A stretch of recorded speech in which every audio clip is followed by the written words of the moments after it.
Everyone, good morning. कैसे हैं आप सब? आई होप आप सब बहुत अच्छे होंगे and welcome to Money Vlog. Tuesday का डे है और डे की स्टार्टिंग हो रही है अप्रॉक्स 10 o'clock के आसपास। तो यहाँ पे मैंने जो भी क्लॉथ्स वगैरह डेली के लगाने होते हैं वो लगाने के लिए आ गई थी। थोड़े से वाइट और ब्लूइश कलर होता है ना, उस कलर के जो क्लॉथ्स थे वो वाले मैंने लगाए थे। कलर जो भी थोड़े से क्लॉथ्स होते हैं ना वो एक जैसे कलर की मैं लगाती हूँ ताकि ये एक दूसरे का कलर वगैरह ना चढ़ जाए। थोड़े वाइट और ब्लू कलर के होते हैं, तो जो वाइट क्लॉथ होते हैं ना उसमें जो दूसरे ब्लू कलर अगर छोड़ते भी हैं तो वो जैसे पुराने टाइम में हमारी मम्मीज़ नील वगैरह नहीं लगाती थी, उजाला नील, ये सारी चीज़ें थोड़ा सा वाइट कलर को ब्लू स्टोन देने के लिए, तो ये उसका काम करता है। तो इसलिए मैं वाइट और थोड़े से जो ब्लू होते हैं, वैसे ये वाले जो ब्लू हैं कोई भी कलर वगैरह नहीं छोड़ता है, बट स्टिल अगर हल्का फुल्का भी इसमें से ब्लू कलर निकलेगा तो वो नील का काम करेगा, जो कि वाइट के लिए अच्छा रहता है। वाइट पे थोड़ी सी शाइन ऐड हो जाती है, थोड़ा सा अगर ब्लू स्टोन आ जाती है तो वो दोनों कपड़े मैं मिक्स करके लगा देती हूँ और कोई भी कलर मैं वाइट के साथ नहीं लगाती हूँ। और उसके बाद फिर थोड़ी सी विंडो को मैंने अच्छे से खोल दिया था ताकि अच्छे से मॉर्निंग में जो है वो एयर वगैरह क्रॉस हो सके, क्योंकि पूरा फिर रात भर विंडो वगैरह बंद रहती है, एसी चलता है, तो मॉर्निंग में ना फिर मैं सारी विंडोज़ वगैरह खोल देती हूँ।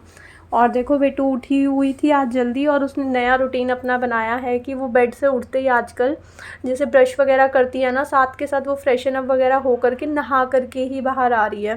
तो आज सो करके उठी थी, मैंने बोला बेटू ब्रश वगैरह कर लो, तो वो ब्रश करने के बाद बोलती है मम्मा मैं सीधा नहा करके आ रही हूँ। तो फिर टॉवल वो लेके नहीं गई थी तो मैंने उसको पकड़ा दिया था, और इसी के साथ फिर मैंने बेड भी अपना जो था वो सेट कर लिया था। गर्मी इतनी ज़्यादा हो गई है कि टाइमली अगर ये नहा लेगी ना तो अच्छा रहेगा, इसको भी थोड़ा फ्रेश सा फील होगा और अच्छा लगता है नहा करके, थोड़ा गर्मी भी कम हो जाती है। और उसके बाद फिर बेटू ने अपने क्लॉथ्स वगैरह मैंने पहना दिए थे उसको, और अभी उसको हेयर कॉम मैंने नहीं करे थे क्योंकि अभी नहा करके आई थी ना, थोड़े थोड़े से वेट होते हैं। तो अभी उसने ऐसे ही जैसे नहा करके आई थी वैसे ही उसने अपने हेयर जो हैं वो टाई करे हुए हैं, शार कैप चढ़ा लेती है अपने हेयर में और इजीली नहा लेती है। इसके लिए ना एक शार कैप अंदर मैंने वॉशरूम में रखी हुई है, तो आजकल वही पहन लेती है क्योंकि शावर से नहाते हैं ना तो फिर हेयर जो होते हैं वो थोड़े से गीले हो जाते हैं, तो ये शार कैप लगा लेती है और नहा करके आराम से आ जाती है। वरना डेली अगर हेयर को गीला करो ना तो फिर वो थोड़े रफ़ से होने लगते हैं। और उसके बाद फिर आ गई थी मैं इस वाले रूम में। मेरे को जो कर्टन थे मैंने जो कल वॉश करे थे, मेरे को इसको ना थोड़ा सा प्रेस करना था, और प्रेस ना एकदम से बहुत गर्म हो गई थी, वो चिपकने लग गए थे। ये देखो प्रेस के नीचे थोड़ा सा वाइट वाइट सा दिख रहा है ना, तो ये एकदम से स्टिक होने लग गए थे उस पर। तो फिर मैंने प्रेस का जो टेम्परेचर था वो मतलब उसको सबसे लो वाले पे करा, वरना ये नेट के कर्टन थे, मैंने कहा सारे चिपक जाएंगे। और थोड़ी सी ना दिक्कत हो रही थी इनकी प्लीट्स वगैरह क्योंकि लेंथ काफ़ी ज़्यादा थी, तो थोड़ा सा मैं प्रेस इसलिए कर रही थी ताकि अच्छे से जब मैं इनको हैंग करूँ ना तो इनकी जैसे प्लीट्स होती है ना एकदम नीट सा लुक आए, जैसे हमारी साड़ी होती है, साड़ी में हम प्लीट्स अच्छे से सेट करते हैं तो वो ऊपर से नीचे तक एकदम सीधी सीधी सी प्लीट्स आती हैं, तो वो देखने में अच्छी लगती हैं ना। वैसे ही कर्टन में प्लीट्स अगर अच्छे से बनी हुई होती है ना तो प्रेस करे हुए कर्टन थोड़े अच्छा सा लुक देते हैं। तो उसके बाद फिर मैंने ऊपर से तो जहाँ ये रिंग्स होती हैं कर्टन की रॉड में डालने के लिए, तो वहाँ पे तो मैंने अच्छे से प्रेस कर दिया था, बट इतनी लंबी लेंथ पे करना ना थोड़ा सा मुश्किल सा हो रहा था, और गर्मी इतनी ज़्यादा है कि एक काम के लिए मैं इतना इतना टाइम वेस्ट करूँ। तो फिर बंद कर दी थी। मैंने कहा यार इसको छोड़ो, ये बहुत टाइम वेस्ट हो रहा है इसमें, मुझे गर्मी और लग रही है क्योंकि गरम गरम प्रेस होती है ना तो गर्मी सी लगती है गरम चीज़ को देख करके यूज़ करके और इन सब चीज़ों से। फिर मैं आ गई थी इस वाले रूम में, अपने बेडरूम में कर्टन्स को मेरे को हैंग करना था, तो कर्टन रॉड वगैरह मैंने कल ही क्लीन कर ली थी पूरी। जो ये विंडो है, एसी और शोकेश वगैरह, ये सारी चीज़ें मैंने कल डीप क्लीन कर ली थी अपने DIY स्प्रे के साथ, तो सारी चीज़ें एकदम नीट एंड क्लीन थी। और बस अभी मेरे को इसको हैंग करना था, तो यहाँ पे फिर मैं हैंग करने के लिए आ गई थी। थोड़ा सा हाइट को लेकर के प्रॉब्लम हो जाती है तो फिर मेरे को कुछ ना कुछ जुगाड़ करने पड़ते हैं चीज़ों को। जैसे पफ़ी मैंने रखा हुआ था उसके ऊपर खड़ी होकर के मैंने ये कर्टन लगाया। अभी ना मैंने बेड पे खड़ी हो गई थी तो भी मेरा थोड़ा हाथ पहुँच पा रहा था थोड़ी विंडो की सपोर्ट लेकर के, और कर्टन हैंग करे, कर्टन को मैंने पीछे की साइड डाल दिया, वो आगे ही नहीं सर के, फिर दोबारा मेरे को उतारना पड़ा और कर्टन को फिर आगे की साइड करके फिर मैंने कर्टन्स को अच्छे से हैंग कर दिया था।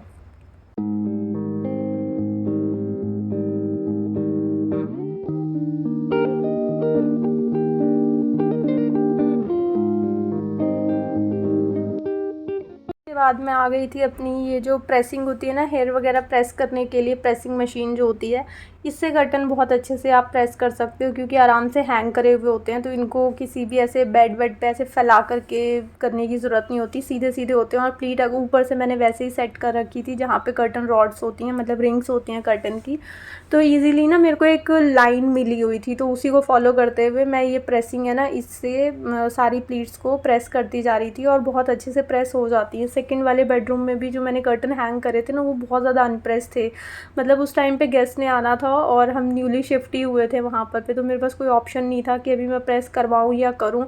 तो मैंने क्या हैंग करने के बाद जब देखा था ना, उसका बिल्कुल भी नीट लुक आ नहीं रहा था, तो फिर फटाफट मैंने अपनी प्रेसिंग उठाई और उसी से ही ऐसे प्लीट्स बना दी थी, और बहुत अच्छे से बन भी गई थी और मेरा काम चल गया था। तो जो होम मेकिंग होती है ना, उसमें हम हर दिन अपने एक्सपीरियंस से कुछ ना कुछ न्यू सीखते हैं, चाहे वो एक्सपीरियंस ख़राब रहे या अच्छा रहे, कुछ ना कुछ हमको ज़रूर सिखा करके जाता है। तो कुछ चीज़ें हम अच्छी सीख जाते हैं और कुछ एक्सपीरियंस हमारे ख़राब भी हो जाते हैं। यही लाइफ है और यही चलता रहता है, लाइफ टाइम हम कुछ ना कुछ सीखते रहते हैं। तो वहाँ पे कर्टन को भी मैंने अच्छे से, दोनों कर्टन्स को अच्छे से प्रेस कर दिया था और अच्छे से उसकी प्लीट्स वगैरह भी सेट हो गई थी। उसके बाद फिर अब मेरे को जो उस वाले बेड में, सेकंड वाले बेडरूम में ये क्लॉथ्स पड़े हुए थे ना, इसको भी मुझे साथ के साथ फ़ोल्ड करके रखना था, क्योंकि अच्छा नहीं लगता है देखने में बिल्कुल भी।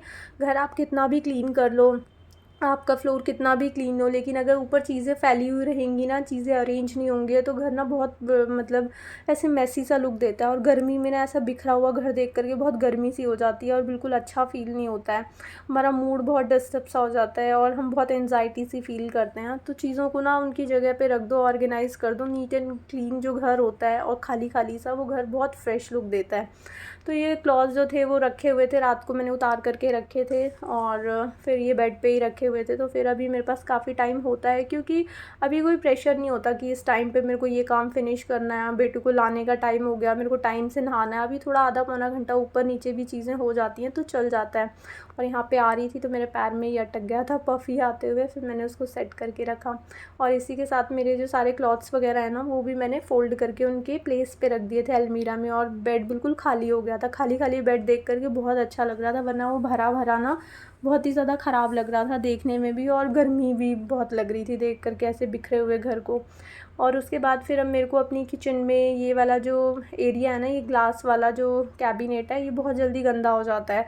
जैसे इसके अंदर मैंने सारे कंटेनर्स वगैरह रखे हुए हैं, जब मैं कुकिंग वगैरह करती हूँ तो समटाइम्स होता है ना, हैंड पे कोई मसाले लगे हैं या कुछ भी हम कर रहे हैं बार बार। एक तो ना मेरे को हैंड वॉश करने की बहुत ज़्यादा बीमारी है, तो मैं वैसे तो हैंड वॉश करती रहती हूँ, बट स्टिल इस पर स्टेन वगैरह बहुत आ जाते हैं। देखो चिमनी ऊपर से कितनी गंदी है और सामने से कितनी साफ़ लग रही है।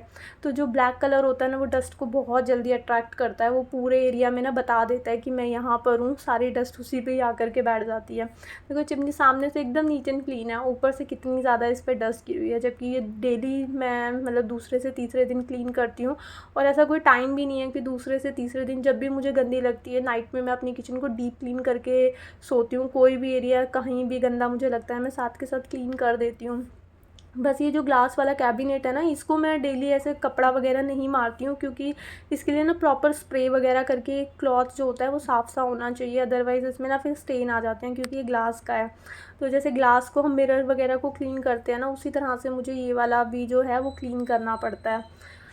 तो इसमें जो हल्के फुल्के हैंड्स वगैरह के स्टेन होते हैं ना, वो दिखने लगते हैं दूसरे तीसरे दिन, फिर मैं इसको क्लीन करती हूँ। और देखो ये जो मैंने अपने DIY स्प्रे से करा था, ये सारा ऊपर जो ग्लास का पार्ट है अब बहुत अच्छे से क्लीन हो गया था। ये जो स्प्रे है ना, इससे आप अपने घर के मिरर्स, फर्नीचर, ग्लास सब कुछ क्लीन कर सकते हो, बिल्कुल अच्छे से क्लीन हो जाएगा। और देखो अभी चिमनी में क्लीन करके गई थी ना, 5 मिनट्स के अंदर अंदर ही इसके ऊपर डस्ट पार्टिकल्स जो हैं वो विजिबल होने लगते हैं, ब्लैक कलर इतनी जल्दी गंदा होता है। थोड़ा सा एक्स्ट्रा टाइम और मेहनत लग जाती है वाइट ये ब्लैक कलर को, स्पेशली जो ग्लास वाला ब्लैक होता है ना, उसको वो करने में। मेरा ये जो फ्रिज है ना, ये भी बहुत जल्दी डस्टी हो जाता है, तो इसको थोड़ा सा मतलब बार बार क्लीन करना पड़ता है। और ये जो वाइट कैबिनेट्स हैं ना, इनको मैं मतलब 1 मंथ भी अगर अच्छे से क्लीन ना करूँ ना, तो इनको कोई दिक्कत नहीं आती। वाइट फर्नीचर जैसे मैंने काफ़ी बार सुना है कि सब लोग बोलते हैं वाइट फर्नीचर जो होता है उसको मेंटेन करने में मुश्किल आती है।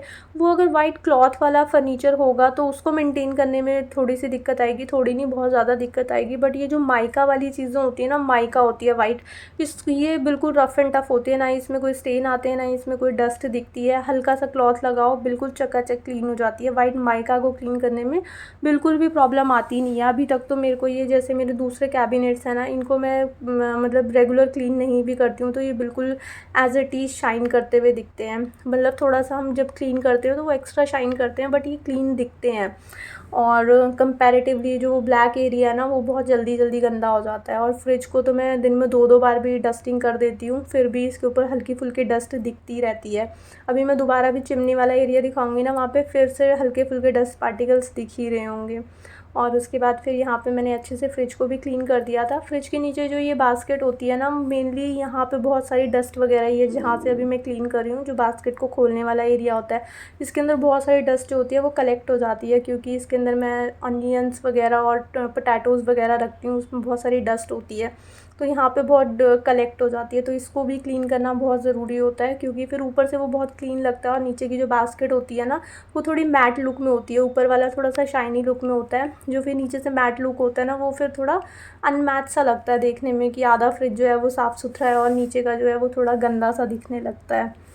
और उसके बाद फिर सारी डस्टिंग वगैरह जो थी वो मेरी फ़िनिश हो गई थी। अब लास्ट मेरे को करनी थी यहाँ पे मॉपिंग, और आज भी मैं बैठ कर के क्लीनिंग कर रही थी। बैठ कर के मतलब थोड़ा सा अच्छे से हो जाती है, डीप क्लीनिंग हो जाती है घर की। और अभी मेरे पास टाइम भी है और मेरा मतलब मन भी कर रहा था कि आज मैं बैठ कर के फिर से करती हूँ। कल भी मैंने बैठ कर के करी थी, तो फ्लोर को आज भी मैंने बैठ कर के क्लीन कर दिया था। इससे प्रेशर लगता है हमारे हाथों का, और जो फ्लोर होता है वो बहुत अच्छे से क्लीन हो जाता है। और इसी के साथ साथ जैसे स्कार्टिंग्स वगैरह भी होती हैं ना, वो मॉप्स वगैरह से थोड़ा सा मतलब एक्स्ट्रा एफर्ट्स से लगाने पड़ते हैं, वो कई बार टेढ़ा मेढ़ा सा हो जाता है। तो बैठे बैठे ना मैं साथ के साथ इसको इसकी जो स्कार्टिंग्स वगैरह होती है ना, उसको भी क्लीन करती रहती हूँ, वो भी क्लीन रहती हैं। अदरवाइज़ नीचे का फ्लोर क्लीन हो जाता है, और जो स्कार्टिंग्स होती है ना, वो थोड़ी सी डस्टी लगती हैं देखने में। और अगर घर क्लीन है, उसमें अगर कहीं थोड़ा बहुत गंदा वगैरह लगा हुआ है ना, तो वो गंदगी वाली चीज़ होती है वो ज़्यादा हाईलाइट होती है। तो जब भी मैं बैठ कर के क्लीनिंग करती हूँ, तो ये साथ के साथ स्कार्टिंग्स होती हैं ना, इसको भी मैं क्लीन कर लेती हूँ। और जो पूरा घर होता है ना, एकदम चकाचक क्लीन हो जाता है। अगर बिना स्लीपर्स के भी चलो ना, तो बिल्कुल डस्ट पार्टिकल्स पैरों में बिल्कुल भी नहीं लगते। और उसके बाद फिर सारा मेरा क्लीनिंग का काम जो था वो निपट चुका था। मैंने थोड़ी सी बॉडी में ऑयलिंग वगैरह करी, और उसके बाद फिर मैं नहा धो कर के आ गई थी। उसके बाद फिर नहा करके थोड़ी सी स्किन केयर करनी होती है। वैसे तो मैं ऑयलिंग पहले कर लेती हूँ, तो मेरे को बहुत ज़्यादा बॉडी लोशन वगैरह की नीड नहीं होती। नहाने से पहले मैं इसलिए कर लेती हूँ क्योंकि फिर बाद में, ताकि मेरे को बहुत ज़्यादा लोशन वगैरह अप्लाई ना करना पड़े, क्योंकि मुझे फिर बहुत गर्मी सी लगती है, ऐसे लगता है स्किन ना मतलब ब्रीथ नहीं कर पा रही है। तो पहले ही मैं अच्छे से ऑयलिंग वगैरह कर लेती हूँ, ताकि मॉइस्चराइज हो जाए सारी स्किन जो है। और उसके बाद फिर मैंने टोनर अप्लाई करा, हल्का सा, बिल्कुल बहुत ही कम क्वांटिटी में मैंने मॉइस्चराइज़र लगाया, परफ्यूम लगाया, और लिप्स पे लिप टिंट लगाया था। और मेरी जो स्किन केयर थी वो कंप्लीट हो गई थी। मैं नहा धो करके एकदम फ्रेश हो गई थी।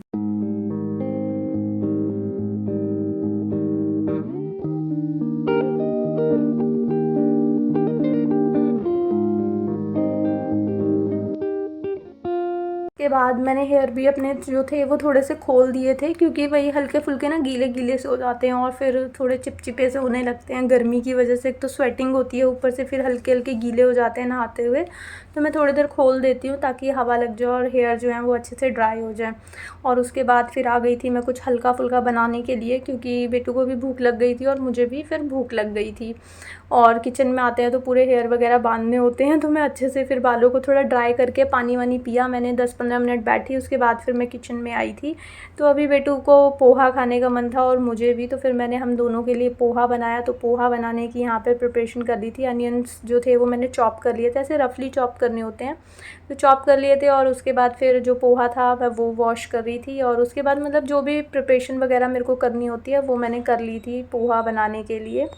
और फिर एक पैन लिया, पैन में मैंने थोड़ा सा ऑयल डाला था, और ऑयल डाल करके सबसे पहले तो मैंने इसके अंदर जो पीनट्स होते हैं ना वो फ्राई होने के लिए रख दिए थे, क्योंकि पीनट्स के बिना ना पोहा का मेरे को तो कोई टेस्ट ही नहीं लगता, उसके साथ बहुत अच्छी लगती हैं, पीनट्स के साथ पोहा अच्छा लगता है। तो वो थोड़े से मेरे को फ्राई करने के लिए रखने थे। और दूसरी साइड जो पोहा बचा हुआ था, एक साइड मैंने वॉश करके साइड में हैंग कर दिया था, जो भी एक्स्ट्रा वाटर वगैरह है वो ड्रेन हो जाए। और जो बचा हुआ पोहा था वो मैंने ऐसे कंटेनर में भर करके रख दिया था जो बचा हुआ था। और उसके बाद इधर पीनट्स जो थे वो फ्राई हो रहे थे। और उसके बाद जो पोहा मैं वॉश करती हूँ ना, उसी के अंदर मैं थोड़ा सा लेमन स्क्वीज़ कर देती हूँ और सॉल्ट और टर्मरिक जो होती है वो थोड़ा सा उसके अंदर मिक्स कर देती हूँ।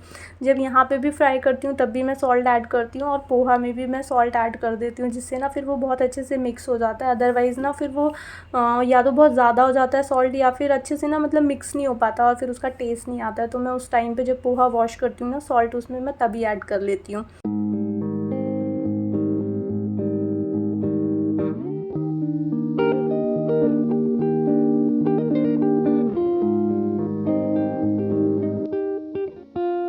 यहाँ पे गर्मा गर्म पोहा बन के रेडी हो गया था। इसके साथ मैंने कॉफ़ी भी थोड़ी सी बना ली थी, एकदम गर्मा गर्म कॉफ़ी नहीं थी, थोड़ी सी ठंडी कर ली थी मैंने कॉफ़ी को। और बस इसी के साथ आज का ब्लॉग मैं यहीं पे एंड करती हूँ। आई होप आपको ये ब्लॉग अच्छा लगा होगा। अगर आपको ये ब्लॉग अच्छा लगे तो इसको लाइक शेयर एंड सब्सक्राइब ज़रूर करना।